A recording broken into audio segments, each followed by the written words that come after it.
अब देखो बच्चों, आज जो मैं टॉपिक डिस्कस करूंगा और ये टॉपिक है solubility of gases in liquids. Okay, तो देखो बच्चों, इस टॉपिक में हम जो गैसेस होती हैं उनकी लिक्विड्स में जो सॉल्युबिलिटी होती है वो क्या है, किन फैक्टर्स पे डिपेंड करती है और इसके क्या यूजेस हैं, इसके बारे में हम अच्छी तरह से डिस्कस करेंगे। ओके, तो सबसे पहले तो हम यही डिस्कस करेंगे कि solubility of gases in liquids ये क्या है। तो देखो बच्चों, गैसेस जो होती हैं, ओके, इनमें डिफ्यूज़न की एक प्रॉपर्टी होती है, मींस ये बहुत इजीली फैल जाती हैं, चाहे वो गैस का गैस में डिफ्यूज़न हो या गैस का लिक्विड में डिफ्यूज़न हो या गैस का किसी सॉलिड में डिफ्यूज़न हो। तो जो गैस होती है ना, वो किसी लिक्विड के कांटेक्ट में आती हैं तो उनकी कुछ अमाउंट जो होती है उस लिक्विड के अंदर बल्क में, मतलब जो बल्क पार्ट है उसमें भी क्या हो जाती है, डिस्ट्रीब्यूटेड हो जाती है। तो यही इसकी क्या कहलाती है बच्चों, सॉल्युबिलिटी। मीन्स ठीक है कि जो सॉल्युबिलिटी है कि gases are soluble in liquids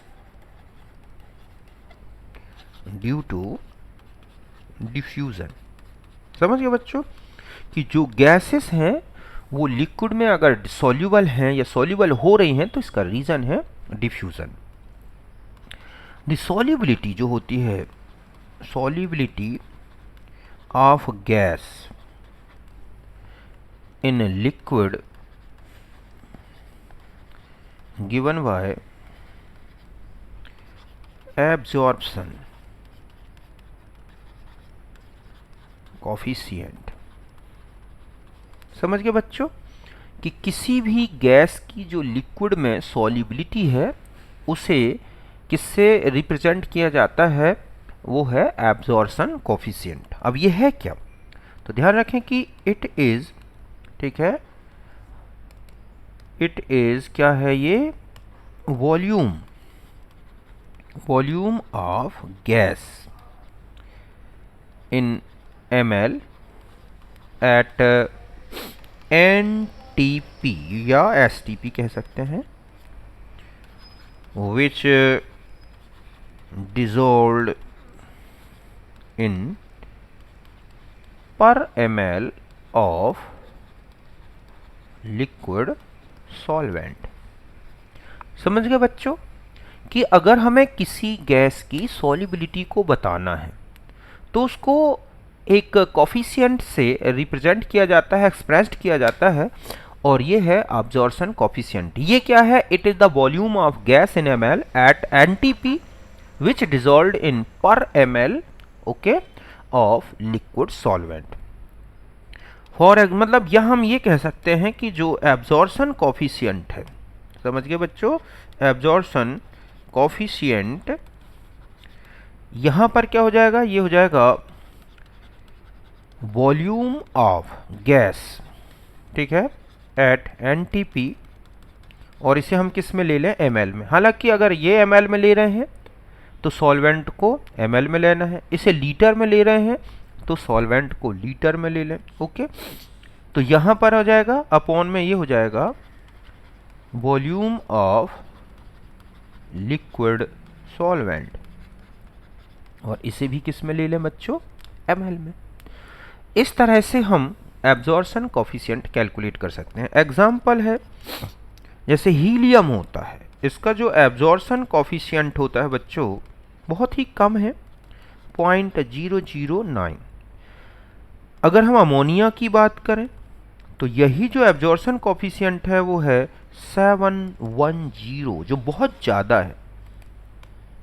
कितना है, 710। तो हम ये कह सकते हैं ना, इसका मतलब है कि ammonia highly soluble in water. ऐसा क्यों, क्योंकि सॉल्युबिलिटी जो होती है, solubility of gas directly proportional to the absorption coefficient. समझ गए बच्चों कि जो सॉल्युबिलिटी है गैस की वो किसके डायरेक्टली प्रोपोर्शनल होती है, एब्जॉर्प्शन कोफिशिएंट की। जो गैस जितने जल्दी, ठीक है, एब्जॉर्ब होगी या जितना ज़्यादा उसका एब्जॉर्प्शन कॉफिशिएंट होगा वो उतनी ही अधिक सॉल्युबल है। इसके अलावा और भी बता दूं मैं, ठीक है, solubility directly proportional to the easiness, क्या है बच्चों, ईजनेस ऑफ लिक्विफिकेशन, ठीक है। और ये है TC, क्रिटिकल टेम्परेचर, मतलब जिन गैसों की लिक्विफिकेशन इजी होती है वो ज़्यादा सॉल्युबल होंगी, जिनके क्रिटिकल टेम्परेचर हाई होते हैं वो ज़्यादा सॉल्युबल होंगी। जैसे हम ये कहें कि ये है NH3, ठीक है, CO2, CH4, इस तरह से। यहाँ O2 है तो ये है N2 है, तो यहाँ पर और आ जाए H2 है तो ये है हीलियम। इस तरह से इन गैसों की ये सॉल्युबिलिटी का ऑर्डर है। जितना ज़्यादा, ठीक है, एब्जॉर्प्शन कोएफिशिएंट, जितने जल्दी लिक्विफाइड होगी गैस उतनी ही ज़्यादा सॉल्युबल होगी। तो यहाँ तक आप अच्छी तरह समझ गए होंगे कि सॉल्युबिलिटी ऑफ गैस क्या है। अब हम आ जाते हैं यहाँ पर, नेक्स्ट आता है इफेक्ट ऑफ प्रेशर। समझ गए बच्चों, effect of pressure on solubility of gas. अगर हमें किसी गैस की सॉल्युबिलिटी बतानी है लिक्विड में तो उसमें प्रेशर का क्या इफेक्ट पड़ता है, इसको हम देखेंगे एक लॉ में, और ये बच्चों कहलाता है हेनरीज लॉ। समझ गए बच्चों कि ये कौन सा लॉ है, हेनरी लॉ। तो इस लॉ में देखेंगे कि क्या बोला गया है। तो देखो, इसने ये कहा है कि अगर हम नंबर 1 एक पहला पॉइंट ले लें कि फॉर, ठीक है, सिंगल गैस, एक गैस अगर हम एक सिंपल लें तो इसने ये कहा कि एट कांस्टेंट टेम्परेचर, ठीक है, at constant temperature the solubility of gas in liquid is directly proportional to its pressure. Okay, इसने ये कहा है कि एट कांस्टेंट टेम्परेचर, आप टेम्परेचर कांस्टेंट रखें तो फिर ये है कि सॉल्युबिलिटी, समझ गए बच्चों, solubility of gas in liquid, ठीक है, is directly proportional to the its pressure. समझ गए बच्चों कि अगर किसी गैस का प्रेशर आप बढ़ाओगे तो वो गैस उस लिक्विड में ज़्यादा सॉल्युबल होगी। ओके, तो यहाँ पर हम कह सकते हैं कि solubility of gas is directly proportional to the pressure, कि ये है हमारे पास एक लिक्विड और यहाँ ये सॉल्वेंट है, सपोज वाटर है, आप इसमें जितना ज़्यादा प्रेशर डालोगे, ओके, कि ये है हमारे पास कोई गैस मॉलिक्यूल है ये इस तरह से, या हम ये कहें कि ये है O2 और इसके ऊपर अगर आप प्रेशर डालोगे तो ये क्या होगी, ज़्यादा से ज़्यादा सॉल्युबल हो जाएगी। और आगे बढ़ें तो यहाँ आ जाएगा K इंटू P, ठीक है, यहाँ K एक कांस्टेंट है, क्या है बच्चों, ये एक कांस्टेंट, इसकी यूनिट होती है मोल लीटर ATM में। P जो होगा हमारा यहाँ पर प्रेशर है, जो होगा ATM या बार में ले सकते हैं, और S जो है यही है सॉल्युबिलिटी, ठीक है, जिसे हम मोल पर लीटर में लेंगे। और आगे बढ़ाएं तो हम लिख सकते हैं S1 upon P1 is equal to S2 upon P2।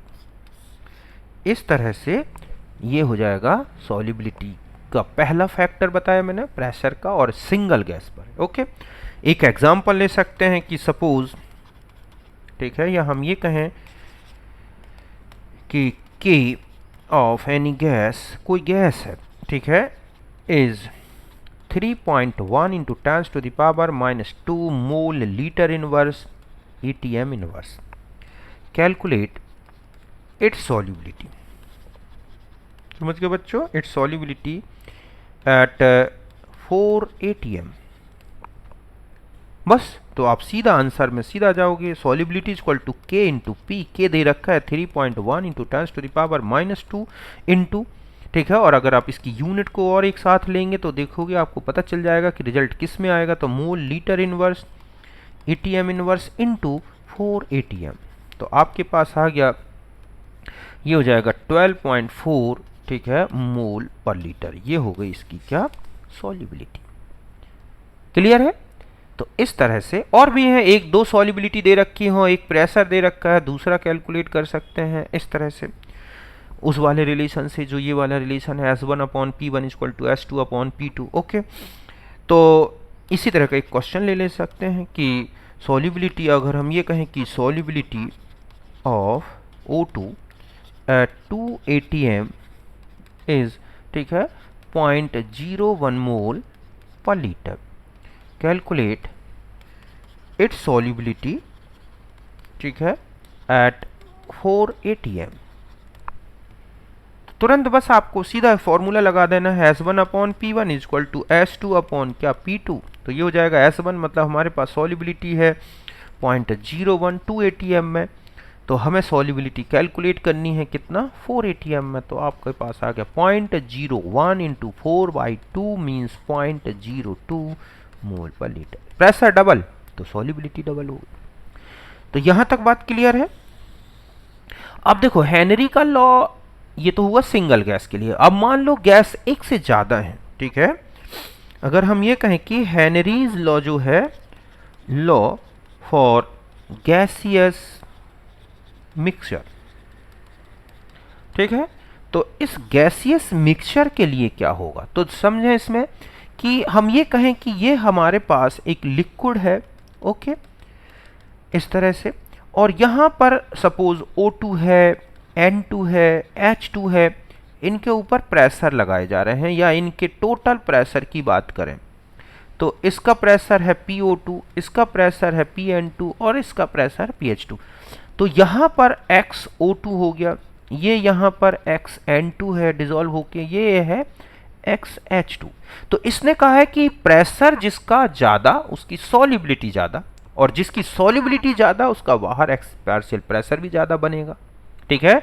तो इसने यही कहा है कि एट कांस्टेंट टेम्परेचर, ओके, ये है कि partial pressure of gas at surface of liquid.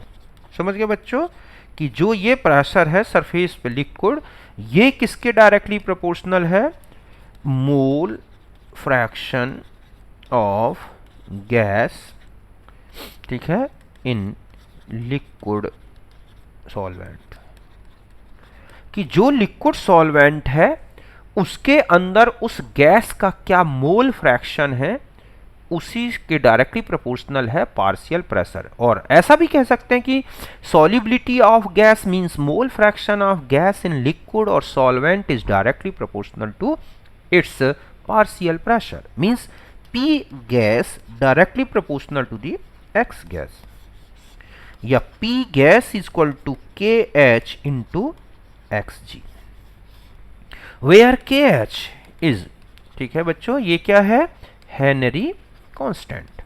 अभी हम इसको अलग से डिफाइन करेंगे।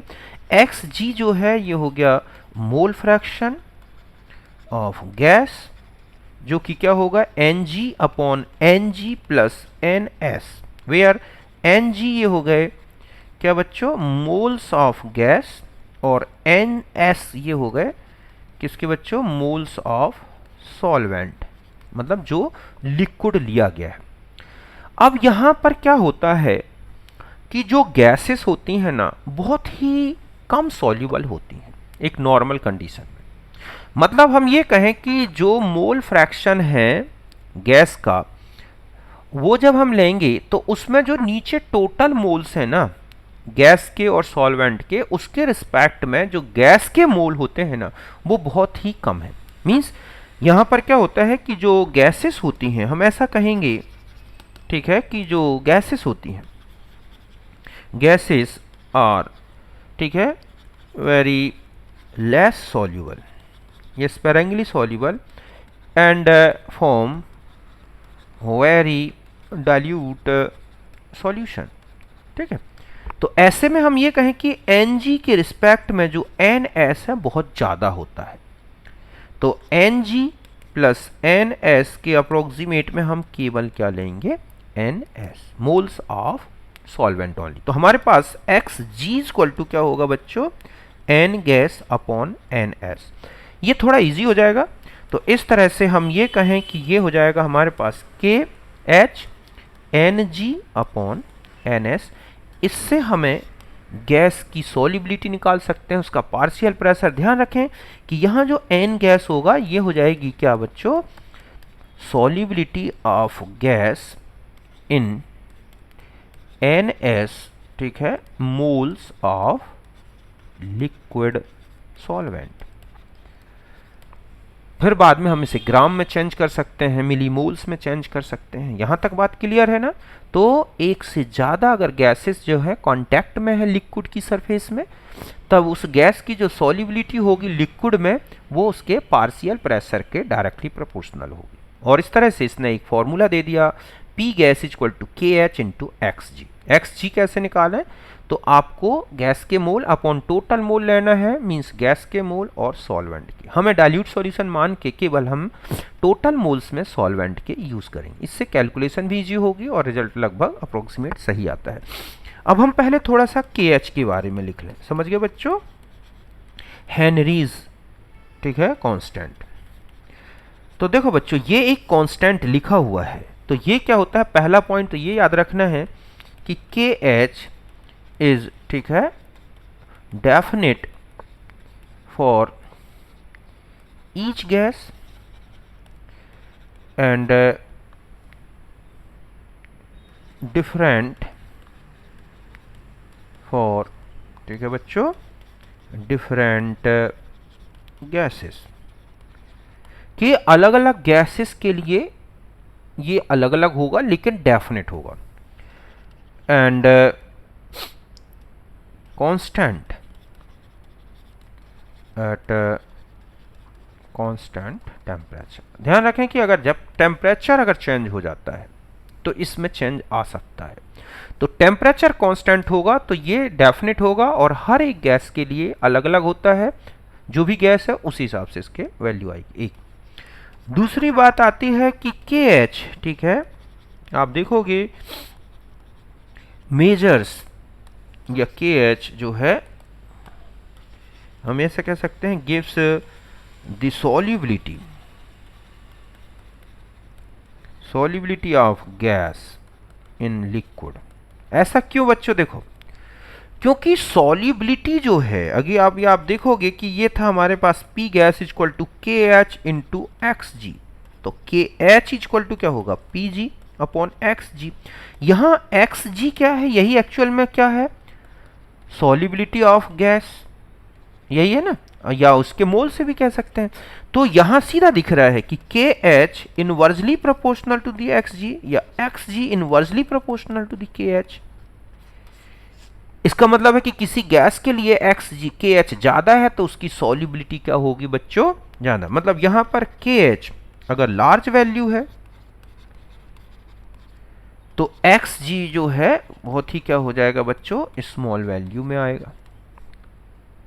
कि तो हम ये कह सकते हैं कि जैसे जैसे KH अगर गैसेस के लिए अलग अलग होगा तो उनकी जो सॉल्युबिलिटी है, ठीक है, सॉल्युबिलिटी ऑफ गैसेस XG जो है वो क्या होगा, डिक्रीज होगा। कि अगर आपको बहुत सारी गैसेस दे रखी हैं और उनके KH दे रखे हैं तो जिन गैस के लिए KH ज़्यादा होगा उनकी लिक्विड में सॉल्युबिलिटी कम होगी। इसी बेस पर भी आपको क्वेश्चंस मिलेंगी कि आपको बहुत सारी गैसेस दे रखी हैं और उनके KH वैल्यू दे रखी है और आपसे पूछ ले उसकी कि आप इनका सॉल्युबिलिटी का ऑर्डर बताएं, तो आप उनके KH वैल्यू देख के सॉल्युबिलिटी बता सकते हैं। ठीक है, अब यूनिट की बात करें तो यूनिट में भी आपने देखा कि KH equal to pressure upon क्या है X, तो प्रेशर ATM में ले लें और बार में ले लें। और ये तो क्या है बच्चों, डायमेंशन लेस है। ठीक है, तो यहाँ पर हमारे पास जो KH की यूनिट आएगी वो या तो ATM में आएगी और या फिर बार में, मीन्स वही यूनिट होगी जो प्रेशर की यूनिट है। बात समझ गए यहाँ पे। फोर्थ, अगर हम इसका ग्राफ देखें इस तरह से कि यहाँ पर हम प्रेशर ले लें और यहाँ पर गैस का मोल फ्रैक्शन लें, तो हमारे पास इस तरह का ग्राफ आएगा जिसका जो स्लोप है वो किसके इक्वल है, KH, मीन्स tan थीटा। तो ये थीटा आप कैलकुलेट कर लें तो KH निकाला जा सकता है। ओके, तो KH गैस की सॉल्युबिलिटी से रिलेटेड है और इसी से रिलेटेड काफ़ी क्वेश्चंस आपको मिलेंगे। ठीक है, तो यहाँ तक आप अच्छी तरह से समझ गए होंगे। अब मैं कुछ पॉइंट्स बता दूं, ठीक है, कि जो हेनरी लॉ है, हेनरी लॉ, ठीक है, वैलिड एट नंबर 1, जो टेम्परेचर जो है remains constant and not much high,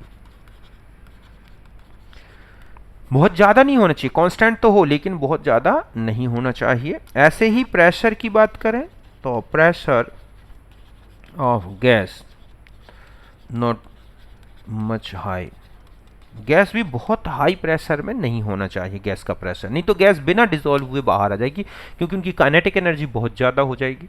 ऐसे में गैस सॉल्यूशन में जाएगी तो हाई प्रेशर में, लेकिन मॉलिक्यूल को रुकने का टाइम नहीं मिलेगा और सॉल्युबिलिटी फिर हम उस तरह से प्रेशर के अनुसार नहीं मिलेगी। तीसरा, गैस जो है नॉट रिएक्ट विद, ठीक है, लिक्विड। अगर गैस जो है जो जा रही है सॉल्वेंट के अंदर वो उस लिक्विड से कोई रिएक्शन नहीं करनी चाहिए। अगर ऐसा रिएक्शन हो जाती है तो फिर ये वैलिड नहीं होगा। जैसे हम एग्जांपल में लिखते हैं कि अमोनिया है, ठीक है, CO2 है, SO2 है, Cl2 है, Br2 है, SO3 है, ठीक है, नॉट ऑवे हेनरी लॉ। समझ गए बच्चों कि ये हेनरी लॉ को ऑबे नहीं करते because they react with water means solvent. समझ गए ना, जैसे आपने अमोनिया को पास कर दिया वाटर में तो तुरंत क्या बन जाएगा बच्चों, NH4OH। ऐसे ही आपने Cl2 को वाटर में रखा तो क्या बन जाएगा, HCl प्लस HClO। CO2 को वाटर में रखा तो क्या बन जाएगा, H2CO3। तो ऐसे में जो प्रेशर आप लगा रहे हैं गैस में और जिस हिसाब से सॉल्युबिलिटी आनी चाहिए उससे कहीं कहीं जाना ज़्यादा आएगी। ऐसा क्यों, क्योंकि तुरंत रिएक्शन करती जाएंगी। तो किसी प्रकार की कोई रिएक्शन नहीं होनी चाहिए। ठीक इसी तरह से गैस नॉट डिसोसिएटेड, ठीक है, एसोसिएटेड और सॉल्वेटेड इन लिक्विड सॉल्वेंट। समझ गए बच्चों कि लिक्विड सॉल्वेंट के अंदर किसी भी प्रकार का कोई उससे रिएक्शन नहीं होनी चाहिए, ना ही गैस किसी प्रकार से डिसोसिएटेड हो, एसोसिएटेड हो कि उसके मॉलिक्यूल इकट्ठे होके, या फिर सॉल्वेंट में सॉल्वेटेड हो, ठीक है, कि वहाँ पर वो क्या नहीं होनी चाहिए, सॉल्वेटेड नहीं होनी चाहिए। सॉल्वेटेड का मतलब है वाटर मॉलिक्यूल से या जो सॉल्वेंट में है उनसे किसी प्रकार का इंटरेक्शन नहीं होनी चाहिए। तो ये तो थे इसकी वैलिडिटी के लिए कि आपको लॉ तभी एप्लीकेबल है जब ये सब कंडीशंस लग रही हों। ओके, अब मैं पहले कुछ क्वेश्चंस बता दूं, 2-4, फिर इसके कुछ इंपॉर्टेंट एप्लीकेशन बता दूंगा। जैसे पहला क्वेश्चन है, ठीक है, कि मोल फ्रैक्शन इस तरह का है कि मोल fraction of N2 in air is 0.8, ठीक है। इफ आपको इस तरह का क्वेश्चन है, इफ, ठीक है, air passed in water at 5 atm, okay, calculate solubility of N2 in 10 mole of water. ये क्वेश्चन है, यहां पे दे दिया KH N2 का जो है वो है 10⁵ atm, ठीक है। तो यहां पर डायरेक्ट देखो बच्चों, यहां पर जो मोल फ्रैक्शन दे रखा है नाइट्रोजन का, ये मोल फ्रैक्शन एयर में है, ना कि उसके अंदर लिक्विड के अंदर। तो हमें इसका यूज करके सबसे पहले हमें देखो फॉर्मूला क्या लगाएंगे, PN2 = KH × XN2, यही लगाएंगे ना। अब हमें KH तो पता है हमें, ठीक है, XN2 ये नहीं है 0.8, नहीं तो आप ये रख दो सीधा। पहले आपको पार्शियल प्रेशर लेना होगा। तो पार्शियल प्रेशर ऑफ नाइट्रोजन जब आप लिखोगे तो XN2 किसमें, एयर में, into pressure of air, Dalton's law use किया, तो ये हो जाएगा 0.8 इंटू 5। तो ये कितना आ गया बच्चों, 4 atm। ये है नाइट्रोजन का पार्शियल प्रेशर इन एयर। तो जब नाइट्रोजन अपने इस पार्शियल प्रेशर से कहां जाएगी, वाटर में, तो वहां कितना एब्जॉर्ब होगा, तो हम यहां लिखेंगे 4 atm equal to 10⁵ into XN2। तो हमारे पास XN2 कितना आ गया बच्चों, 4 इंटू 10⁻⁻5। अब हम यहां लेंगे XN2 equal to NN2 upon में NH2 सॉल्वेंट। तो यहां पर हमारे पास है 4 इंटू 10⁻⁻5 इक्वल टू NN2। यही सॉल्युबिलिटी हो गई नाइट्रोजन की 10 मोल वाटर में। तो NN2 जो आया ये हो जाएगा 4 इंटू 10⁻⁻4 क्या, मोल में, और वो 10 लीटर में, सॉरी 10 मोल वाटर में जो डिसॉल्व है। तो यही हमें कैलकुलेट करना था। यहां तक बात क्लियर है। दूसरा क्वेश्चन देखो, O2 है, इसका KH दे रखा है 34.84, ठीक है, kilo bar. Calculate solubility of O2 in 1 liter of water, ठीक है, at 0.98 बार। समझ गए बच्चों कि इस तरह से आपको 0.98 बार में क्या कैलकुलेट करनी है, सॉल्युबिलिटी ऑफ ऑक्सीजन। तो यहां पर आपको KH दे दिया है ना, और आपको वाटर का मोल्स या कहें वॉल्यूम भी दे दिया, मास भी दे दिया। तो आपको पहले, सबसे पहले क्या करना है, XO2 कैलकुलेट करना है। तो कैसे कैलकुलेट करोगे, PO2 जो दे रखा है पार्शियल प्रेशर अपॉन KH। तो ये है 0.98 बार, KH किलो बार में है, तो हम इसको ऐसा लिखेंगे 84 इंटू 10⁻³ बार। समझ गए बच्चों, क्यों, क्योंकि हमें O2 की कोई यूनिट नहीं लेनी होती है, सॉरी किसकी, मोल फ्रैक्शन की कोई यूनिट नहीं आनी चाहिए। इसी बेस पर वो जो है बार से बार कैंसिल हो गया। तो ये आ गया 0.0281 इंटू 10⁻⁻, कितना हो जाएगा बच्चों, 3 या 2.81 इंटू 10⁻⁻5। ये आ गया हमारे पास मोल फ्रैक्शन ऑफ O2। फिर हम यहां ऐसा लिखेंगे, mole fraction of O2 equal to NO2 upon NH2O। तो यहां बता दूं NH2 आपको कितना लेना है, 1 लीटर वाटर है, मींस मास भी यही हुआ, तो ये हो जाएंगे 55.6, ठीक है।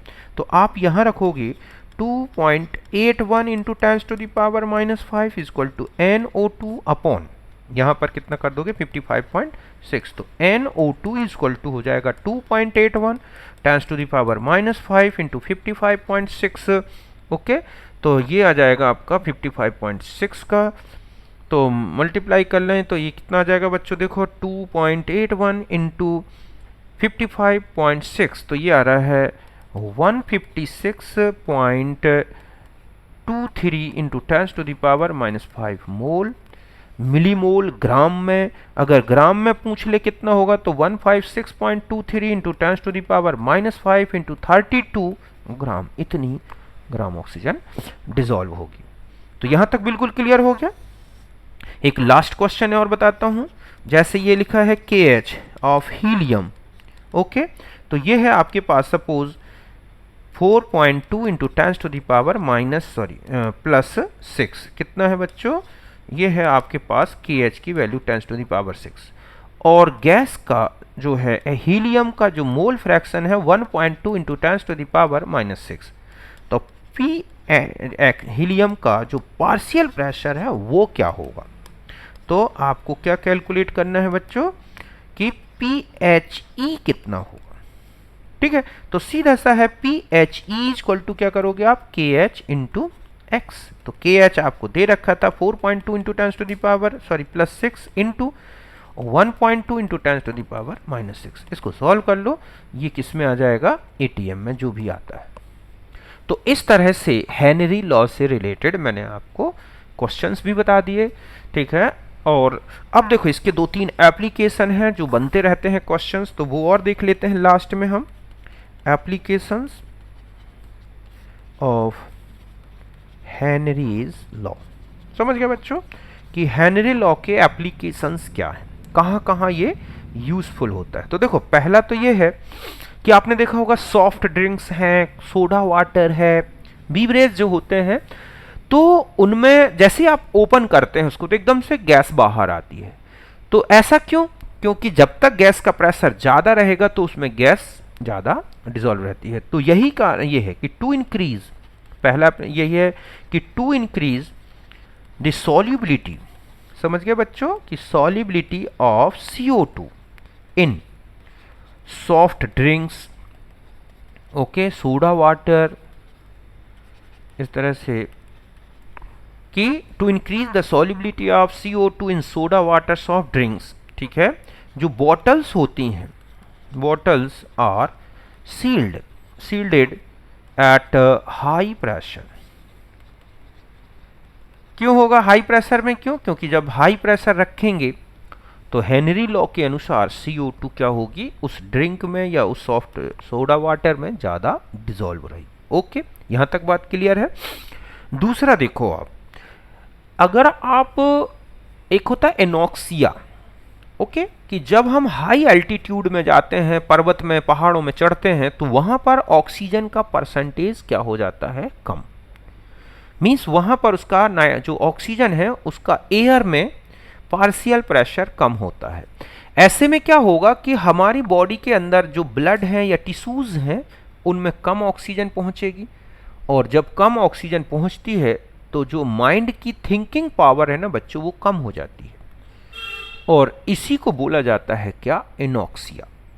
और बहुत ज़्यादा कम हो जाए तो फिर क्या हो सकता है, व्यक्ति जो है कोमा में जा सकता है। तो यहाँ पर क्या होता है, हम यही देखते हैं कि जो पार्शियल प्रेशर है, कि द पार्शियल प्रेशर, ओके, कि partial pressure of O2 at high altitude,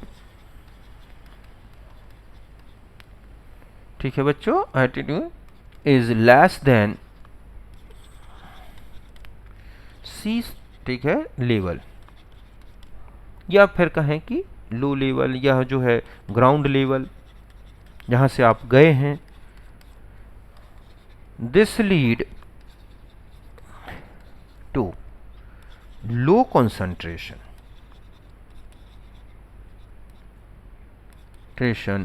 in blood, और टिश्यूज में भी हो सकता है ऐसा, विच कॉजेस,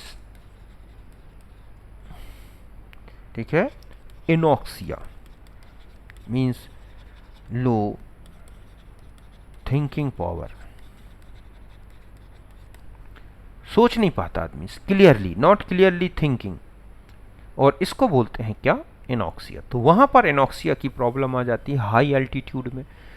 तो इस तरह से हाई एल्टीट्यूड में जो है ऑक्सीजन का जो है ये क्या कर देता है कि वहाँ पर जो पार्शियल प्रेशर कम हुआ, तो ऐसे में जो हाई एल्टीट्यूड में कोई भी पीपल्स हैं या टूरिस्ट जा रहे हैं तो उनके ब्लड में ऑक्सीजन लेवल कम हो जाता है, और ऐसे में उनमें एनॉक्सिया आ सकती है, बेहोशी आ सकती है, कॉज कोमा भी आ सकता है।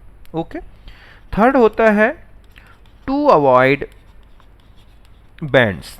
ये जानते हो बच्चों, डाइवर बैंड्स होता है एक, कि जो स्क्यूबा डाइवर्स होते हैं उनको जो पानी के अंदर जब जाते हैं तो उन्हें नॉर्मल एयर नहीं दी जाती।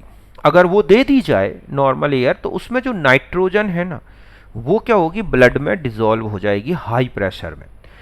अब वो नाइट्रोजन को यूज तो होती नहीं बॉडी के अंदर, तो जब तक वो डाइवर जो है पानी के अंदर रहेगा तब तक तो वो नाइट्रोजन डिसॉल्व रहेगी, लेकिन जैसे ही बाहर आएगा तो वो जो नाइट्रोजन डिसॉल्व थी ब्लड में वो एक बबल्स बनाती है कैपिलरीज में, और ऐसे में बहुत ज़्यादा पेनफुल कंडीशन बनती है। इसी को बोला जाता है डाइवर बैंड्स। तो ये डाइवर बैंड्स को कैसे रोका जाए, तो इसके लिए क्या किया जाता है कि जो एयर होती है ना उस एयर को हीलियम से डाइल्यूटेड किया जाता है। ऐसा है इसलिए क्योंकि हीलियम जो है ब्लड में बहुत हाई प्रेशर में भी डिसॉल्व नहीं होती और इस तरह की प्रॉब्लम क्रिएट नहीं होती। ठीक है, टू अवॉइड्स बैंड, एयर जो होती है इन स्क्यूबा डाइविंग में यूज होती है ये, ठीक है। तो अगर हम ये कहें कि इन स्क्यूबा ड्राइविंग, ठीक है,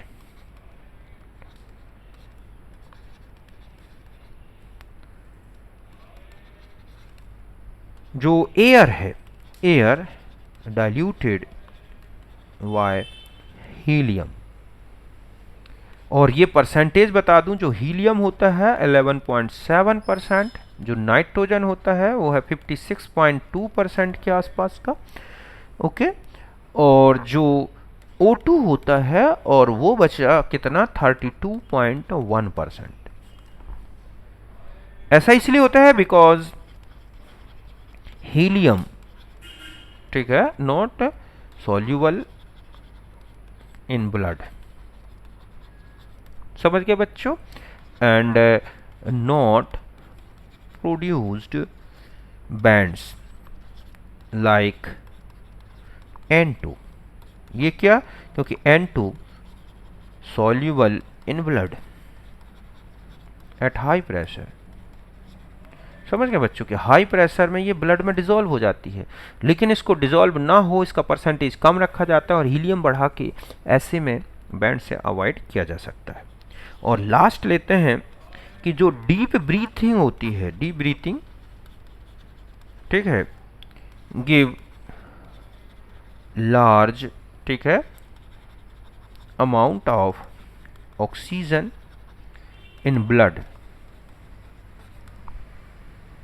ठीक है, कि जब हम डीप ब्रीदिंग करते हैं तो उसमें हमारे ब्लड में ज़्यादा ऑक्सीजन डिसॉल्व हो जाती है, ठीक है, according to Henry law in lungs, समझ गए बच्चों। तो और उसी के कारण हमें सुबह सुबह अगर हम गहरी सांस लेते हैं तो हमें एक फ्रेशनेस मिलती है, और इट इज़ ड्यू टू, ठीक है, high solubility of oxygen in blood during the deep breathing, और इसलिए हमें ज़्यादा गहरी सांस लेनी चाहिए। तो इस तरह से ये कुछ इंपॉर्टेंट मैंने आपको एप्लीकेशंस बता दिए हेनरी लॉ के। अब आप इनके अच्छी तरह से क्वेश्चंस कर लें, हेनरी लॉ को पढ़ लें, ग्राफ पढ़ लें। इस तरह से solubility of gases in liquid के बारे में मैंने आपको कंप्लीट बता दिया, एब्जॉर्प्शन कोफिशिएंट के बेस पे सभी कुछ, ओके। तो फिर मिलते हैं नेक्स्ट वीडियो में, उसमें हम लेंगे राउट्स लॉ के बारे में, उसको अच्छी तरह डिस्कस करेंगे, positive deviation, negative deviation, ideal non ideal solution, isotropic solution, और उनसे रिलेटेड इंपॉर्टेंट न्यूमेरिकल, ओके। तब तक के लिए बाय, थैंक यू बच्चों। देखो वीडियो और इनको शेयर करो ताकि औरों को इसका फ़ायदा मिले, सब बच्चे अच्छी तरह से पढ़ें, ओके।